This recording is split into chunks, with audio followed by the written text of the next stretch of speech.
বেদনা আর স্মৃতিকাতর এক জোড়া নিঃসঙ্গ চোখ। ঈদের দিনে অতীত খুঁজে ফিরছে যেন। ভোলার এই বৃদ্ধ নিবাসে এমনই নিঃসঙ্গ সময় কাটে আবুল কালামের। এক যুগ আগে তাকে ত্যাগ করেছেন স্ত্রী, ছেলে মেয়ে সহ সবাই। সময়ের পালা বদলে ঠাঁই হয় এই বৃদ্ধাশ্রমে।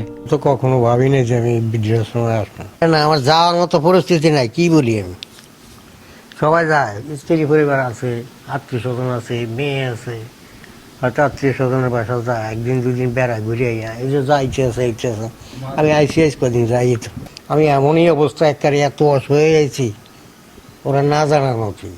ওইদিকে থাকতে তো আমি খোঁজখবর নিয়েছি, আমারও মোটামুটি নিয়েছি। এখন আর আমি অসহায় হয়ে গেছি বলে হয়তো কিছু নাই বা কাজ কামও করতে পারি না নগদ, এই হিসাবে তো ওরা ওগো মাঠ সাইড নিয়েই চলে। মানে আমি এখানে সেখানে এরকম করে তো আর চলতে পারতেছি না, দিশা হারাই এখানে। জীবনের গোধূলি লগ্নে আবুল কালামের মতো আরো অনেকেই বাস করছেন এই বৃদ্ধ নিবাসে, যাদের পরিবার থেকেও নেই আহত হৃদয়ে একটু ভালোবাসার স্পর্শ দেবার মতো কেউ। যে সন্তানদের কাছে একসময় বাবাই ছিলেন একমাত্র অবলম্বন, আজ সেই লোকটি অবহেলার শিকার। দুবেলা দুমুঠো খাবার আর মাথা গোজার ঠাঁই মিললেও নিজের অসহায়ত্ব আর স্মৃতি পুষে রেখে দিন কাটে এই বৃদ্ধ বাবাদের। মনটা খুব খারাপই লাগে, এত কষ্ট করে পারলাম, ইয়ে করলাম। আঙ্গু মা বাবা তো আঙ্গর লালন পালন করছে, আমরা যতটুকু পারছি আল্লাহর রহমতে মা বাবারে করাই, তা করে মাটি মুটি দিছি, একখানে ছিলাম।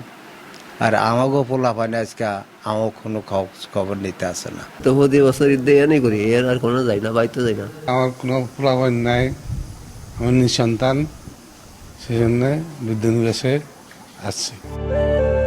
এমন জীবনে আর কেউ যেন বাধা না পড়ে, তাই চান ভোলার সাধারণ মানুষ। পরিবারে কিছু তো ত্রুটি বিচ্যুতি থাকতেই পারে এবং বাবা সন্তানের কিছু দূরত্ব হতেই পারে, কিন্তু সেই জায়গাগুলোতে যাতে না যেতে হয় এই দায়িত্বটা আমাদের আসলে সমাজ সচেতন মানুষগুলোকে নিতে হবে। এই যে রমজান মাস যাচ্ছে, সামনে একটি বছরের একটি গুরুত্বপূর্ণ দিন ঈদ উল ফিতর আসছে।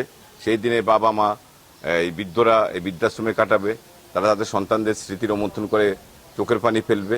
এটি আমাদের সমাজের জন্য এই চিত্রটি খুবই ট্র্যাজিক এবং দুঃখজনক।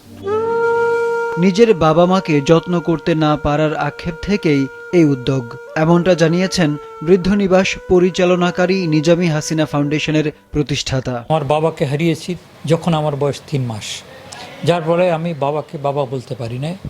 আমার মা মারা গেছেন আমি যখন জার্নালিজমে মাস্টার ডিগ্রি পরীক্ষা দিই। আসলে আমি মামা বাবার জন্য কিছু করতে পারি না, সেই কারণেই আমি ভোলাতে আমার জায়গা কিনে সেখানে আমি মানে বৃদ্ধ যারা বয়স্ক তারা ওখানে বাবার মতো তারা সেখানে থাকবে, তারপরে আমি বাবা বলে ডাকবো।